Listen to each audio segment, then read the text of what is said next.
يعني انا لا خبره ولا انجليزي ولا واسطه وهيقبلوني؟ امسك، ده هيحل لك كل مشاكلك. تخيل ان فور ليفل 1 عملت لك باسبور ب5 تأشيرات هيغيروا حياتك تماما. 5 تأشيرات هتاخد عليهم 5 أختام، كل ختم معناها انك اكتسبت مهارة جديدة هتخليك واثق في نفسك. 5 تأشيرات ب5 أختام هيجهزوك للمستقبل، واهم تأشيرة فيهم هي اخر واحدة. يعني ايه تأشيرات؟ هتسفروني ولا ايه؟ تعال اقول لك الموضوع. أول تأشيرة في باسبور فور ليفل 1 هي الإنجليزي، اللي هتخليك تدخل أي كارير جديد بقلب من حديد. كورس بمواصفات عالمية مع أنشطة وطرق عبقرية هتخليك تتكلم بثقة وفي 6 شهور بس. ولو ما استفدتش هتعيد مجانا. التأشيرة الثانية في باسبور فور ليفل 1 هتحول أفكارك العادية لأفكار ذكية. هنعمل لك اختبار تحديد شخصية يخليك تحدد أهدافك المهنية وتعرف إيه هي مهاراتك.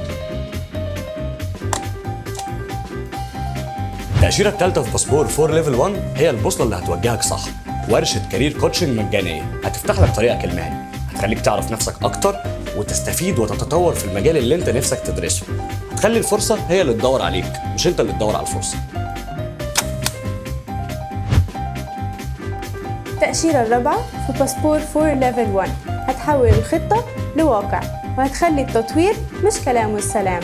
هنديلك اشتراك مجاني على منصة ينفع التعليمية اللي فيها أكتر من 300 كورس في مجالات مختلفة. شوف شخصيتك إيه وتعلم اللي بتحبه. التأشيرة الخامسة في باسبور فور ليفل 1 هي الخبرة.